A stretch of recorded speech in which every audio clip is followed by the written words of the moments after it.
Hello everyone, good evening to all of you. आज के इस वीडियो में हम लोग 9 जुलाई 2020 के करंट अफेयर कवर करेंगे। पूरा वीडियो बहुत ध्यान से दिखेगा। लास्ट में स्टैटिक जीके के क्वेश्चन भी मैंने कवर किए हुए हैं। चलिए स्टार्ट करते हैं। और पहला क्वेश्चन है, on which date we have observed world chocolate day. अभी हाल ही में हम लोगों ने विश्व चॉकलेट दिवस किस दिन मनाया। वर्ल्ड चॉकलेट डे हर साल मनाया जाता है 7 जुलाई को। 7 जुलाई को परसों के दिन हम लोगों ने वर्ल्ड चॉकलेट डे के रूप में मनाया है। एक क्वेश्चन और स्टैटिक जीके का बनता है, अगर आपसे पूछता है which country is the highest producer of chocolate, तो आपको ध्यान रखना है ब्राजील। ब्राजील दुनिया में चॉकलेट का सबसे बड़ा हाईएस्ट प्रोड्यूसर है। साथ ही में शुगर केन गन्ने का भी सबसे बड़ा उत्पादक ब्राजील ही है। अगर बात करी जाए कि भारत में गन्ने का सबसे बड़ा उत्पादक कौन सा राज्य है, तो आपको ध्यान रखना है ये है उत्तर प्रदेश। तो पूरे वर्ल्ड में ब्राजील चॉकलेट और शुगर केन दोनों में नंबर 1 पे है। अगला क्वेश्चन है, recently in which city world's first gold plated hotel has been inaugurated. Question का मतलब ये है कि दुनिया का ये कौन सा शहर है जहां पर पहली बार ऐसा हुआ है कि एक होटल का इनॉग्रेशन हुआ है जिसमें गोल्ड प्लेटेड लेयर चढ़ाई गई है। आप देख सकते हो होटल के अंदर भी यहाँ पर सोना चढ़ाया गया है दीवालों में, और होटल के बाहर भी दीवालों में सोना चढ़ाया हुआ है। तो ये कौन सा शहर है जहां पर एक ऐसा होटल इनॉग्रेट किया गया है? ये है Hanoi, and Hanoi is the capital of Vietnam. ध्यान रखिएगा, वियतनाम की कैपिटल हनोई में इसको इनॉग्रेट किया गया है। अगला क्वेश्चन है, in which city of Rajasthan third largest cricket stadium of the world with 75,000 capacity will be constructed. Question का मतलब हिंदी में यह है कि 75,000 लोगों की कैपेसिटी वाला दुनिया का तीसरा सबसे बड़ा क्रिकेट स्टेडियम राजस्थान के कौन से शहर में इनॉग्रेट किया जाएगा? इसको इनॉग्रेट किया जाएगा जयपुर में। ध्यान रखिएगा, दुनिया का सबसे पहला मतलब सबसे बड़ा क्रिकेट स्टेडियम कौन सा है? ये है गुजरात का मोटेरा स्टेडियम। मोटेरा स्टेडियम इसी साल जनवरी के महीने में नमस्ते ट्रंप प्रोग्राम जो हुआ था, जिसमें आकर डोनाल्ड ट्रंप ने यहाँ पर इंडियन पीपल को इंट्रोड्यूस किया था। तो ये जो मोटेरा स्टेडियम है, मोटेरा स्टेडियम में ही नमस्ते ट्रंप प्रोग्राम हुआ था। इसकी कैपेसिटी है 1,10,000 के आसपास करीब। दूसरे नंबर पे है दुनिया का सबसे बड़ा क्रिकेट स्टेडियम ब्रिटेन का लॉर्ड्स। इंग्लैंड का जो लॉर्ड्स है, मोटेरा के ना बनने तक ये नंबर 1 पे था। मोटेरा जब से बन गया है तो मोटेरा नंबर 1 पे है, दूसरे नंबर पे लॉर्ड्स है, और अब नंबर 3 पर राजस्थान का जब ये स्टेडियम बन के तैयार होगा तो तीसरे नंबर पर 75,000 कैपेसिटी के साथ ये तीसरा सबसे बड़ा स्टेडियम बन जाएगा। अगर मैं आपसे पूछूं दुनिया का सबसे छोटा स्टेडियम कौन सा है, ध्यान रखिए यहाँ पर मैं क्रिकेट स्टेडियम की बात नहीं कर रहा हूँ, यहाँ पर मैं ऑल ओवर हर तरीके के स्टेडियम की बात कर रहा हूँ। तो दुनिया का सबसे छोटा स्टेडियम कौन सा है? ध्यान रखना, इसका नाम है कैरिसब्रुक। कैरिसब्रुक कैरिसब्रुक स्टेडियम दुनिया का सबसे छोटा स्टेडियम है। ये कहां पर है? ये है न्यूजीलैंड में। न्यूजीलैंड की कैपिटल है वेलिंगटन। अगला क्वेश्चन है, who has launched mission organic development initiative. In short इसको मोदी बोल सकते हैं। मोदी प्रोजेक्ट अभी हाल ही में लॉन्च किया गया, किसके द्वारा? मोदी प्रोजेक्ट लॉन्च किया गया राधा कृष्ण माथुर के द्वारा, and he is the governor of Ladakh. आप सभी को पता है लद्दाख के गवर्नर है राधा कृष्ण माथुर। इनके द्वारा मोदी प्रोजेक्ट को लॉन्च किया गया, मिशन ऑर्गेनिक डेवलपमेंट इनिशिएटिव। इस प्रोजेक्ट की एस्टिमेटेड कॉस्ट है 500 करोड़। और इस प्रोजेक्ट का मेन मोटो क्या है? इस प्रोजेक्ट का मेन मोटो है ऑर्गेनिक फार्मिंग को बढ़ावा देना। ज्यादा से ज्यादा ऑर्गेनिक फार्मिंग करना है और कन्वेंशनल फार्मिंग नहीं करनी है। कन्वेंशनल फार्मिंग का मतलब आप लोग समझते हो? इसका मतलब होता है, जैसे आप लोगों ने देखा होगा, इंजेक्शन लगा के कई सारी वेजिटेबल्स उगाई जाती है मेडिसिन की मदद से। ओके, तो मेडिसिन की मदद से जब आप फ्रूट एंड वेजिटेबल्स उगाते हो तो एक तरीके से वो कन्वेंशनल फार्मिंग कहलाती है, वो ऑर्गेनिक फार्मिंग नहीं होती है। इस तरीके की फार्मिंग आपको ज्यादा आउटपुट तो दे सकती है, लेकिन लॉन्ग टर्म के लिए फायदेमंद नहीं है। इसमें जमीन की उर्वरक क्षमता भी कम होती है और कुछ टाइम के बाद आपकी जमीन बंजर भी हो जाती है। तो ऑर्गेनिक फार्मिंग ही हमें करनी है। ऑर्गेनिक फार्मिंग के सिर्फ एक नहीं, और भी बहुत सारे फायदे हैं, जैसे कि हमारे पशु पक्षी भी इससे स्वस्थ रहते हैं। पशु पक्षी अगर स्वस्थ है तो जाहिर सी बात है पशुओं से मिलने वाला जो दूध है जो हम इनटेक करते हैं वो भी हमें हेल्दी मिलेगा। अगर कन्वेंशनल फार्मिंग कर रहे हो तो जाहिर सी बात है वो ये सारे केमिकल एलिमेंट्स वो खा रहे हैं, जिससे उनका दूध भी इफेक्ट होता है, और वही दूध हमारे शरीर के अंदर जाता है तो हमारा शरीर भी इफेक्टेड होता है। तो अल्टीमेटली पूरा फोकस किसके ऊपर है इस प्रोजेक्ट के थ्रू? ऑर्गेनिक फार्मिंग के ऊपर। जिसकी एस्टिमेटेड कॉस्ट आपको ध्यान रखनी है 500 करोड़ रुपए है और इसको राधा कृष्ण माथुर के द्वारा लॉन्च किया गया है। अगला क्वेश्चन है, recently ethics committee of Bengaluru medical college has approved the clinical trials of Ayurveda medicine for covid of which Ayurvedic doctor. Question का मतलब नहीं समझ आया तो पहले समझो हिंदी में क्या बोल रहा है आपसे। आपसे कह रहा है अभी हाल ही में ethics committee of Bengaluru medical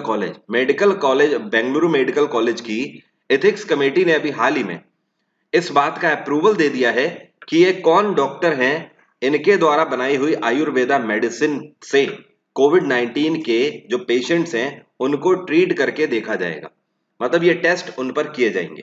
तो इन डॉक्टर का नाम है गिरधर काजे। क्या नाम है? डॉक्टर गिरधर काजे। इनके द्वारा बनाई हुई जो आयुर्वेदा मेडिसिन है उनके लिए अप्रूवल दे दिया गया है और कोविड-19 के पेशेंट्स पर आयुर्वेदा ट्रीटमेंट किया जाएगा। बाय द वे आपको बता दूं, विक्टोरिया हॉस्पिटल में 10 कोविड पेशेंट्स के ऊपर इस तरीके का टेस्ट हो चुका है। एक क्वेश्चन आपसे और पूछ सकता है कि ये कौन सा राज्य है जो कि भारत का पहला ऐसा राज्य बना जिसने कोविड-19 पेशेंट्स को आयुर्वेदा से ट्रीट किया। यह है गोवा। गोवा भारत का पहला ऐसा राज्य है जिसने आयुर्वेदा से कोविड-19 पेशेंट्स को ट्रीट किया। अगला क्वेश्चन है, recently Indian Olympic association adopted new visual identity, मतलब एक नया लोगो इन्होंने लॉन्च किया है इंडियन ओलंपिक एसोसिएशन ने। कितने साल ये मना रहे हैं ये अपने 100 साल इस बार मना रहे हैं। बाय द वे आपको बता दूं, इंडियन ओलंपिक एसोसिएशन की स्थापना कब करी गई थी?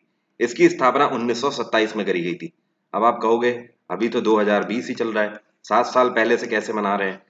देखो, ये कोई छोटा इवेंट नहीं होता है, लोगों की बात है, 2 दिन के लिए तो लोगो बदला नहीं जाएगा। तो आने वाले 7 साल तक के लिए ये एक नया लोगो लॉन्च किया गया है इंडियन ओलंपिक एसोसिएशन के द्वारा और पूरे 100 साल मनाने की ओर अग्रसर है Indian Olympic association. Indian Olympic association को 1927 में एस्टैब्लिश किया गया था, तो 2027 में इसके पूरे 100 साल हो जाएंगे। तो इन्होंने 100वीं एनिवर्सरी के उपलक्ष्य में अपना लोगो बदल दिया है, ध्यान रखिएगा। इंडियन ओलंपिक एसोसिएशन के प्रेसिडेंट कौन है? इनका नाम है नरेंद्र ध्रुव बत्रा। अगला क्वेश्चन है, recently which state government has launched a document scanning app जिसका नाम है सेल्फ स्कैन। सेल्फ स्कैन नाम का डॉक्यूमेंट स्कैनिंग एप्लीकेशन लॉन्च किया गया किस राज्य सरकार के द्वारा? यह अपना खुद का high profile security scanning application launch किया गया है वेस्ट बंगाल में ममता बनर्जी की सरकार के द्वारा। इसका नाम है सेल्फ स्कैन। इंपॉर्टेंट क्वेश्चन है, ध्यान रखिएगा। ममता बनर्जी की सरकार ने सेल्फ स्कैन को लॉन्च किया है। इस एप्लीकेशन की खास बात यह है कि वेस्ट बंगाल गवर्नमेंट इस बात की एश्योरिटी दे रही है कि इसमें आपके डॉक्यूमेंट्स, चाहे जितने भी आपके किसी भी तरीके के लीगल डॉक्यूमेंट्स हो और इंपॉर्टेंट डॉक्यूमेंट्स हो, उन सब की श्योरिटी ये दे रहे हैं इसके एक्नॉलेजमेंट में। वेस्ट बंगाल में गवर्नर कौन है? ये है जगदीप धनखड़। मणिपुर में बीरेन सिंह की सरकार है, यहाँ पे गवर्नर है नजमा हिप्तुल्ला।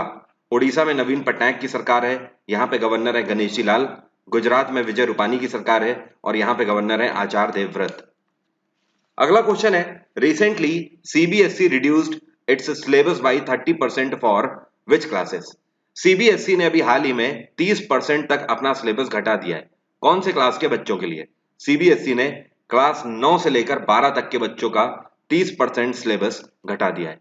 सीबीएसई की बात करें तो हेडक्वार्टर नई दिल्ली है। सीबीएसई की स्थापना 1962 में करी गई थी और सीबीएसई के चेयरपर्सन है इस टाइम पे आईएएस अधिकारी Manoj Ahuja is the chairperson of CBSE. अगला क्वेश्चन है, which state government will provide food grains under the mid day meal scheme and cash to over 2 crore childrens of primary and middle school in state. Question का मतलब यह है कि ये कौन सी राज्य सरकार है जिसने फैसला लिया है कि मिड डे मील स्कीम के तहत ये फूड ग्रेन्स प्रोवाइड करेंगे, अनाज प्रोवाइड करेंगे बच्चों को, और साथ में इसके साथ साथ फाइनेंशियल असिस्टेंस भी देंगे, वित्तीय सहायता भी देंगे। कितने बच्चों को? पूरे राज्य में 2 करोड़ बच्चों को, वो प्राइमरी के हों या फिर मिडिल स्कूल के हों। यह फैसला लिया गया है बिहार में नीतीश कुमार की सरकार के द्वारा।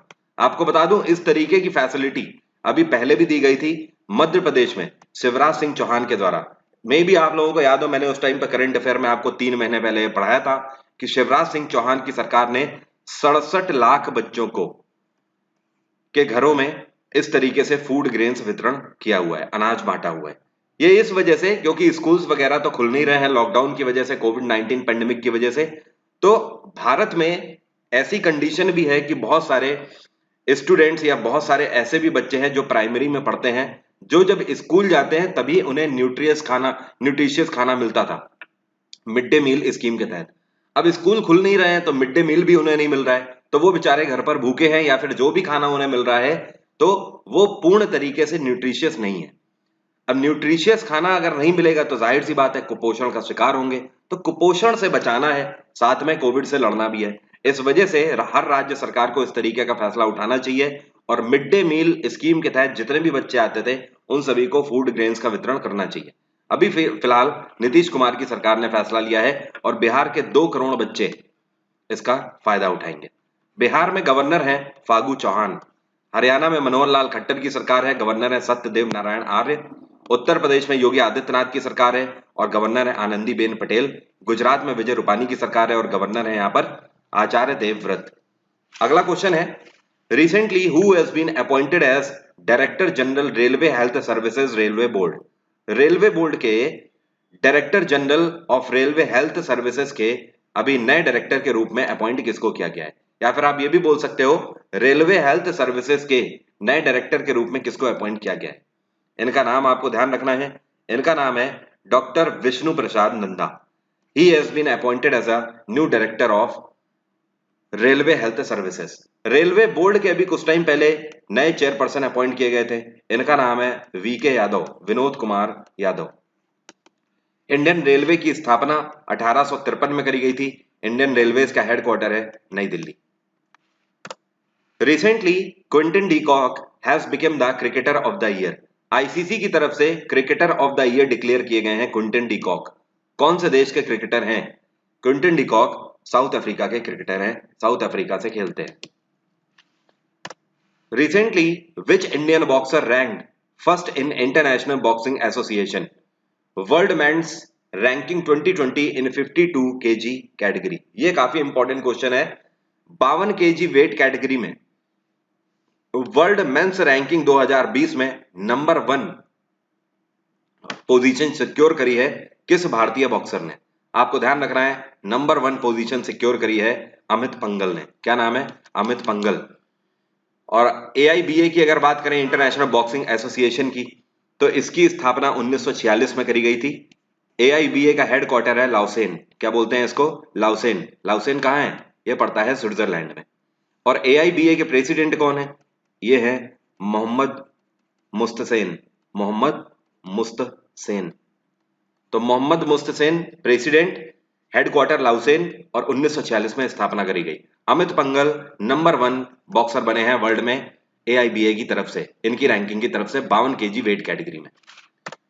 सेम इवेंट में AIBA की ही विमेंस रैंकिंग 2020 में 48 केजी कैटेगरी में ये भारतीय बॉक्सर कौन है जिन्होंने दूसरा स्थान हासिल किया है? तो दूसरा स्थान हासिल करने वाली ये भारतीय बॉक्सर है मंजू रानी।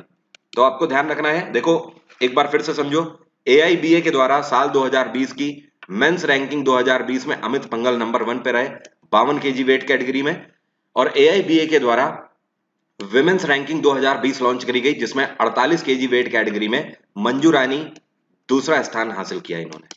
ठीक है, तो इन दोनों के बारे में ध्यान रखना। बाय द वे आपको बता दूं, मंजू रानी ने अभी हाल ही में सिल्वर जीता था, ओके, वर्ल्ड बॉक्सिंग टूर्नामेंट में, और ये इनकी जिंदगी का पहला वर्ल्ड बॉक्सिंग टूर्नामेंट था। तो पहले बॉक्सिंग टूर्नामेंट में ही रजत पदक जीत कर लाई है मंजू रानी।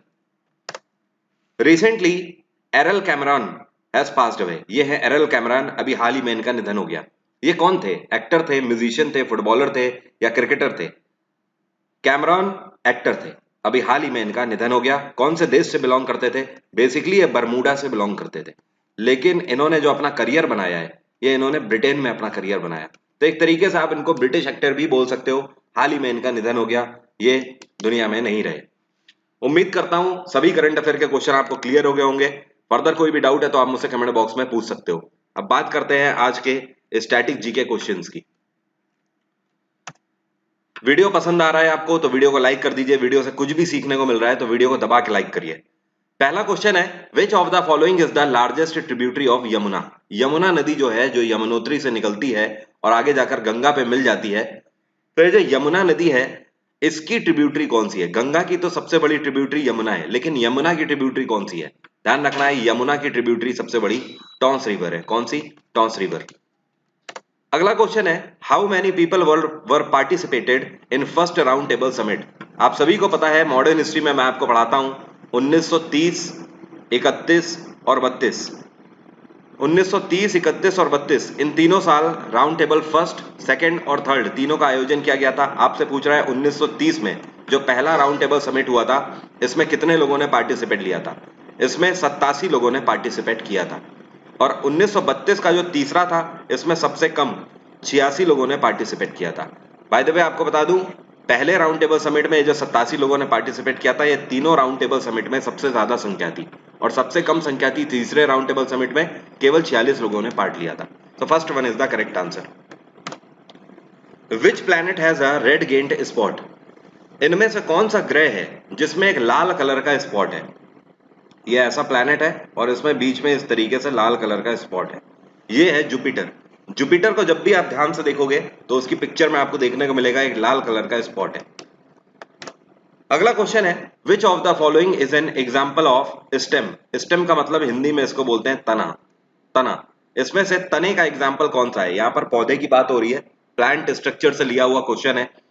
देखो, ये जो कैरेट आप खाते हो ना, इसको तना मत समझना। कैरेट आप जो खाते हो, ये रूट खाते हो, आप उसकी जड़ खाते हो, और इसको क्या बोलते हैं? टैप रूट बोलते हैं। रोज तो अपने आप में फ्लावर है और ये अपने आप में वेजिटेबल है, बट अनियन की अगर बात करें, अनियन अपने आप में स्टेम है, ध्यान रखिएगा। ये अपने आप में क्या है? तना। हमेशा ध्यान रखना, प्याज का आप तना खाते हो। ओके, तो third one is the correct answer.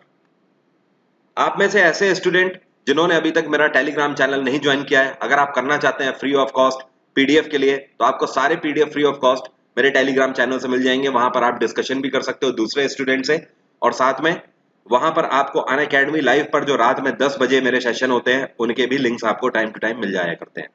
तो अगर आप ज्वाइन करना चाहते हैं टेलीग्राम ग्रुप, तो इस वीडियो के डिस्क्रिप्शन में टेलीग्राम का लिंक दिया हुआ है, आप उससे फ्री ऑफ कॉस्ट मेरा टेलीग्राम चैनल ज्वाइन कर सकते हो। अगला क्वेश्चन है what is the headquarters of Motorola telecommunication company. Motorola company जिसके फोन आते हैं, आप सभी को पता है, इसका हेडक्वार्टर क्या है? इसका हेडक्वार्टर है Chicago. Second one is the correct answer. उम्मीद करता हूं सभी क्वेश्चन आपको क्लियर हो गए होंगे।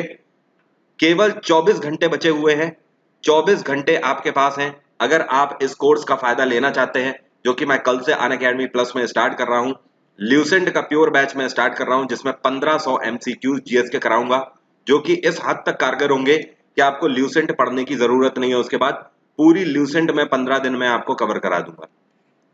इतना ही नहीं, अगस्त के महीने में एमसीक्यू का कोर्स ला रहा हूं, जो कि सारे पीवाईक्यूज होंगे। वो कोर्स अलग होगा जिसमें 2000 एमसीक्यूज कराऊंगा।